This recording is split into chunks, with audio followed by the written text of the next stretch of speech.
Bien, merci beaucoup à vous deux, hein, Mélodie et Michel, d'organiser ce magnifique événement.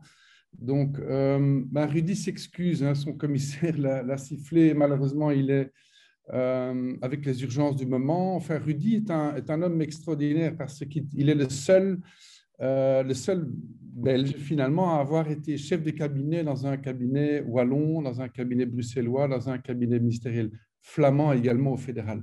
Donc, c'est assez unique donc, dans le genre. Un homme extrêmement ouvert, professeur aussi, mais c'est surtout un homme créatif, un homme de vision. Et il s'est retrouvé il y a quelques années nommé Chief Economist à la Commission et donc à la barre de ce fameux plan de relance à 750 milliards d'euros. Donc c'est lui en fait le coupable de ce plan et ils sont donc au taquet parce que tout ça, ça va commencer donc juste après l'été. Voilà, vous avez sa page Wikipédia. Sur Wikipédia également, vous pouvez aller retrouver son CV. Pour ma part, mon nom c'est Michel de Kemeter, je suis bruxellois, enfin bruxellois maintenant, mais donc flamand d'origine, mais un peu, on va dire citoyen du monde. Et je suis le fondateur, il y a 20 ans, j'ai changé de vie, voulant, on va dire, remettre l'humain, remettre la puissance de l'humain au centre de l'économie et accessoirement l'inventeur d'une série d'outils dont le modèle de l'économie systémique. L'économie systémique, c'est un petit peu, on va dire, la rencontre de l'économie sociale, l'économie circulaire et l'économie de la connaissance, qui est régénératrice pour d'abord et avant tout l'humain, parce qu'on a besoin plus que jamais de l'humain et de son intelligence, également de l'environnement, mais également de l'économie elle-même. Alors, fondateur de Club of Brussels, le Club de Bruxelles, qui est une nouvelle école de pensée économique basée sur cette intelligence systémique, qui est évidemment, d'où ma présence, basée sur le principe des écosystèmes de parties prenantes et des ressources sous-utilisées. C'est là qu'on s'est retrouvé évidemment avec Michel et son travail et votre travail à tous. Et également d'un Living Lab, parce que c'est bien de penser, il faut aussi tester. Donc un Living Lab qui s'appelle Extrapreneur, qui est un Living Lab que nous déroulons 2 fois par an. Nous venons de boucler la 7e édition de projets publics, privés, citoyens. C'est là que nous expérimentons comment ça fonctionne en vrai, cette rencontre entre le citoyen, mais également les partenaires publics. Personne n'est contre personne. Nous allons réellement à la rencontre, nous allons pousser des portes, faire des alliances stratégiques entre partenaires publics et privés avec un succès grandissant. Donc cette édition-ci, je mettrai tous les liens dans la conversation. La 7e édition d'Extrapreneur, c'est la première internationale. Nous avons explosé les statistiques, c'est-à-dire que 8 projets dans 4 pays. Des 8 projets, il y en a 6 en 9 semaines qui sont live. Donc nous avons réussi sur le terrain avec des gens qui ne se connaissaient pas, par Zoom, à l'international, démarrer des projets tout à fait intéressants, régénératifs, dans 4 pays, donc le Portugal, l'Espagne, la France et la Belgique. Et donc, 6 des 8 ont leurs premiers clients, leurs premières alliances, et parfois il y a même un avec une alliance planétaire, avec une multinationale mondiale, dont je vous donnerai des informations si vous voulez. Mais je vais d'abord faire un résumé de ce que Rudy m'a envoyé rapidement, un peu les inquiétudes et les objectifs de la Commission dans le cadre de cette relance. Et je vais tâcher de rester dans les 15 minutes pour vous laisser quelques minutes de questions-réponses. Et je vous rassure, je mettrai tous les liens dans la conversation. Alors, d'abord, avant tout, l'enjeu de l'Europe, c'est évidemment la relance économique à partir de cet automne.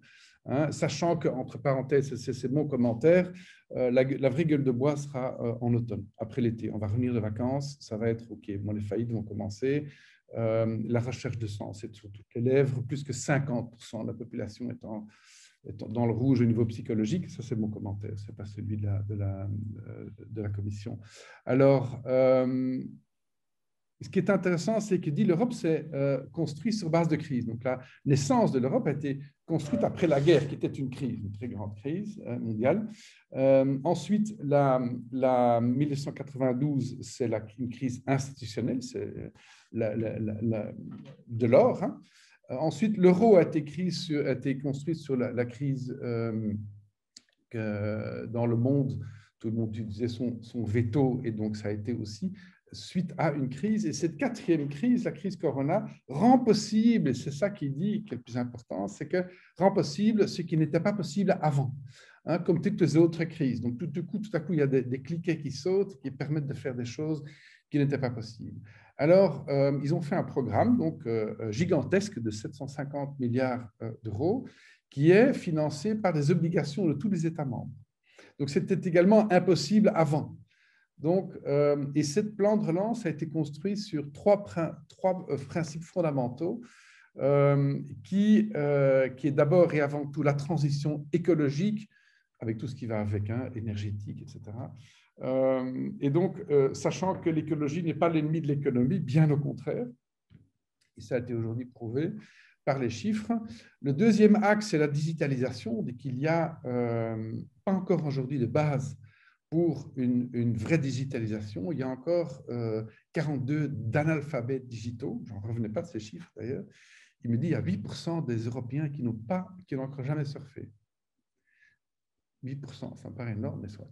Et la troisième grande axe, c'est la résilience. Et là, il va m'envoyer cette liste, d'ailleurs, ça m'intéresse. Pour ceux que ça intéresse, n'hésitez pas à m'envoyer vos coordonnées. Il dit qu'il y a 157 produits dont les pays membres sont dépendants, hein, mais qui viennent d'en dehors de l'Europe. Et donc, ça rend évidemment l'Europe non résiliente face aux chocs futurs. Et il y en aura, nous allons être servis. Voilà. Donc, cette liste, évidemment, l'objectif, ce sera de rapatrier une série d'industries. Et ce sera à l'agenda probablement de certains d'entre vous qui êtes responsables territoriaux.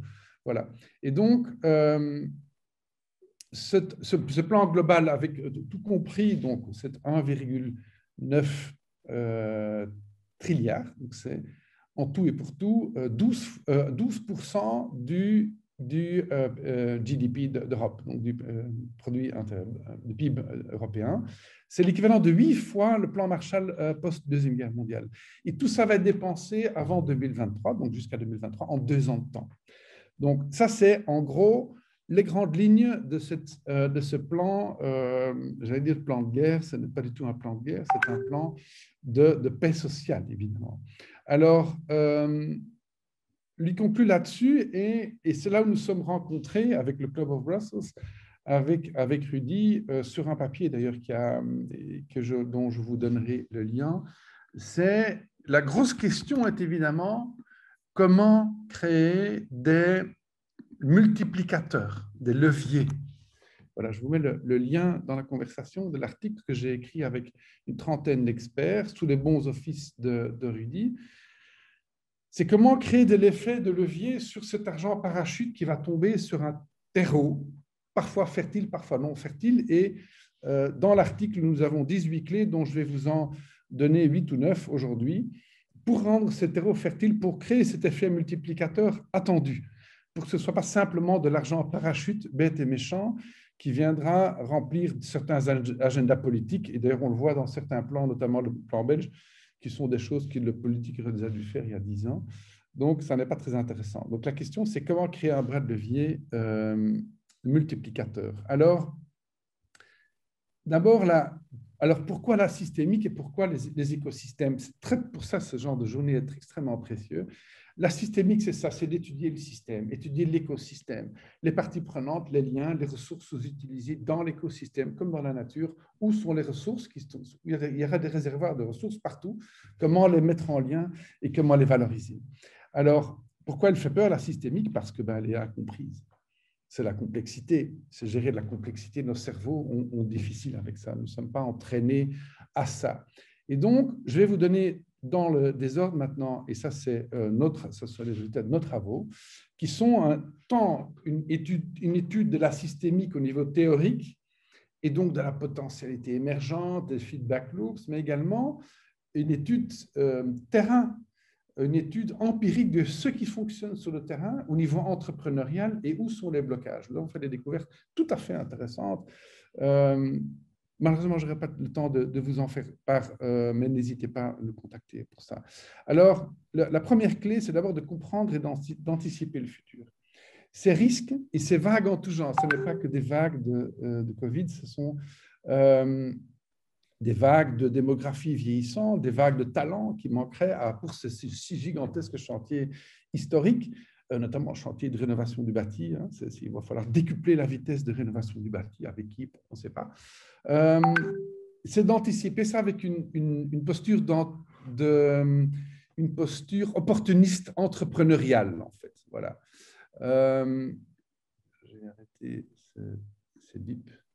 Voilà. Une posture entrepreneuriale opportuniste, c'est-à-dire anticiper pour dire, tiens, moi, avec mon entreprise, mon organisation, publique ou privée, et ses ressources et ses équipes, comment est-ce que nous pouvons répondre ou anticiper les réponses à ces enjeux qui vont de toute façon venir, qu'on le veuille ou non. Et ça, je suis toujours étonné de voir que ce n'est pas très souvent fait. Hein. Et surtout que tous ces risques, il y en a grosso modo environ 25, de risques qui s'annoncent, de chocs qui s'annoncent, sont des risques en général systémiques, hein, comme le Covid-19 était un événement systémique, non linéaire. Et on a essayé de le gérer de façon linéaire avec les catastrophes que vous pouvez voir à l'œil nu. Donc, c'est de se préparer à ça et de se dire, tiens, si chacun a fait ça, si chacune de nos organisations fait ça, de dire, tiens, comment je peux, moi, répondre de façon multiple à ces enjeux multiples. D'abord, je vais attirer des talents fantastiques. Je vais être évidemment beaucoup plus sexy comme employeur pour attirer les top talents, mais je vais aussi être attractif, et ça, c'est quelque chose qu'on a découvert, attractif pour d'autres parties prenantes qui pourraient venir avec des ressources pour mettre ça au service commun de ces grands enjeux. Donc, anticiper avec mon écosystème, pas seul. C'est-à-dire anticiper avec... Et c'est ça la deuxième clé. Pour pouvoir anticiper, il faut se mettre évidemment à table avec ces parties prenantes, publiques, privées, citoyennes, médias, universitaires, pour pouvoir mettre ensemble tous nos cerveaux et toutes nos ressources, des bâtiments vides, des terrains, des réseaux, des intelligences, et les mettre au service d'eux au moment où ça arrivera, pour pouvoir sortir de l'eau de cette masse grise, malheureusement, de bruit, et qui n'apporte pas grand-chose, si ce n'est de l'anxiété. Alors, amener des solutions. Donc, j'aime bien dire que ceci n'est pas une crise, ceci est une opportunité absolument historique. C'est aussi le message de la Commission de construire ce monde dont nous voulons vraiment, mais le faire aussi avec ces générations montantes, génération Z, génération alpha, parfois étonné de voir combien de bon sens existe et combien de sens aujourd'hui, combien ces jeunes sont à la recherche de sens. Voilà. Ensuite, la troisième clé, c'est qu'il faut gérer en même temps le déclin de certaines industries de façon très pragmatique, mais également se réinventer en même temps. C'est faire deux choses à la fois. Donc, ça demande un leadership nouveau. Donc, ça demande aussi à entraîner, à s'entraîner mutuellement. On n'aura pas le temps de retourner à l'école pour apprendre ça, mais il faut s'entraîner mutuellement, c'est-à-dire que ce leadership est invité à se mettre ensemble pour partager les meilleures pratiques pour créer ce leadership attendu aujourd'hui, et pas attendu, qui est attendu aujourd'hui, qui doit être mis en musique aujourd'hui. En 4, c'est développer des business models plus agiles. Alors, pas plus agiles, mais beaucoup plus agiles, c'est-à-dire adaptables au jour le jour. C'est très, très bouleversant pour nous qui sommes d'une école de business plan à 5 ans, 10 ans, très difficile à faire aujourd'hui. L'actualité change, l'énergie ambiante change parfois de semaine en semaine, ce qui nous demande de nous adapter comme un surfeur réellement de semaine en semaine. Donc, ces business models doivent être au jour le jour adaptés, adaptables, avec une posture, de nouveau, je répète, entrepreneuriale, positive et opportuniste dans le sens positif du terme. Ensuite, et en 5, c'est de percevoir les liens systémiques et holistiques dans et autour du système. C'est-à-dire que la posture, c'est-à-dire du monde dense, et je grossis le trait, hein, on est d'accord, hein, c'est acheter pas cher du fournisseur, vendre cher à nos clients, accumuler de l'argent. Et donc, on ne regarde pas ce qu'il y a autour. Mais c'est ouvrir les registres, monter d'un cran, vue d'hélicoptère, de voir mais qui gravite autour de nous. Les universités, les écoles, les quartiers, les services publics, les intercommunales, les universités, les médias. Et donc, c'est de vraiment voir où sont ces liens sous-utilisés. Comment, au cas échéant, activer ces liens pour qu'ils puissent amener une ressource sous-utilisée de connaissances, de talents, de réseaux, de bâtiments vides, de matériaux de construction, parfois de recyclage, etc. C'est ça, en fait, l'intelligence de la systémique. Percevoir. Déjà, rien que la perception, c'est déjà intéressant. L'intelligence collective, ça aide, évidemment. En 6, la notion de multisolution. C'est-à-dire que chaque projet, chaque entreprise, chaque partenaire public pouvait répondre, et surtout que c'est le plus facile à faire, ça on voit avec le client, à plusieurs enjeux à la fois, simultanément au cœur de leur métier, nous allons mécaniquement, collectivement amener tout à coup, en très peu de temps, des millions de solutions qui vont émerger en clusters de solutions complètement nouvelles. Et en systémique, pour les systémiciens parmi vous, ça s'appelle la potentialité émergente. C'est ce moment magique où tout à coup émergent des solutions pouf, qui ont l'air de sortir de nulle part, mais qui tout à coup créent une valeur fantastique. Donc, je donne un exemple. Je suis en train de travailler sur un petit projet immobilier de 9 maisons écologiques avec du bois local, entreprises locales, créer des jobs locaux, zéro énergie, donc ils produisent leur propre énergie à 100%, partiellement, pour une grande partie, leur eau. Les eaux sont traitées, sont potables à la sortie, pratiquement zéro déchet, parce qu'on va traiter localement pratiquement tous les déchets, compostés, pyrolyse, etc. Mobilité électrique partagée, locatif à bas prix, 750 € pour une 2 chambres écologique, zéro facture, donc il n'y a plus de facture qui rentre, sauf la facture du téléphone. Hein. 750 €, et ça intergénérationnel, et ça va rapporter du 6% brut pour de l'immobilier résidentiel. C'est évidemment considérable. Voilà, un exemple de multisolution, et ça rend le projet et l'investissement et le produit extrêmement attractif. Et je peux vous donner des exemples comme ça dans pratiquement toutes les industries. La multisolution. Ensuite, alors ce qui sera très important, et pour les opérateurs publics parmi vous, n'hésitez pas à venir nous trouver également, c'est d'offrir des exceptions légales à certaines initiatives visionnaires, des initiatives originales, des initiatives différentes. Pourquoi? Je vous donne un exemple. L'immobilier public, le bâti public. En Belgique, ce sont des dizaines de milliers de bâtiments. Aujourd'hui, nous n'avons ni l'argent pour les rénover, ce serait des centaines de milliards d'euros, rien que pour la Belgique. Alors, tout le bâti belge, c'est plus que 1500 milliards sans les infrastructures, rien qu'en Belgique. Donc, vous faites un multiplicateur de 5 à 8 pour la France. Mais nous n'avons ni l'argent, ni les corps de métier pour le faire, mais nous n'avons surtout pas le temps de réaliser ces rénovations pour arriver à ces moins 45%, moins 50% d'émissions de CO2. Et pourquoi nous n'avons pas ni comment dirais-je, le personnel en interne des pouvoirs publics pour pouvoir faire déjà démarrer les cahiers de charges. Et donc, si on veut faire ça dans les règles, ça va nous prendre 30 ans, si tout va bien, pas 10 ans.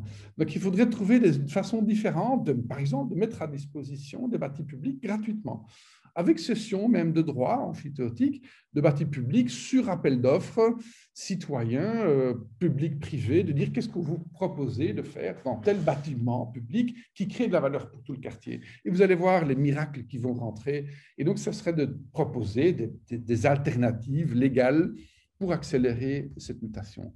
Et finalement, je conclurai là-dessus, il faut absolument préparer massivement les dirigeants d'aujourd'hui et de demain, privés, entreprises, publiques et entrepreneuriaux, à cette intelligence collaborative. Nous avons été formés à la compétition, intelligence systémique, nous avons été formés à l'accumulation d'un bottom line financier plutôt que de la création de valeur ajoutée sociétale, avec des tout nouveaux outils, des tout nouveaux modèles économiques. Et c'est ça que nous faisons également avec Extrapreneur. Nous formons le grand public, avec très grand succès d'ailleurs, et également dans une executive training qui est reconnu par l'AVB et l'université ici. Nous formons en cours du soir des dirigeants dans le monde entier.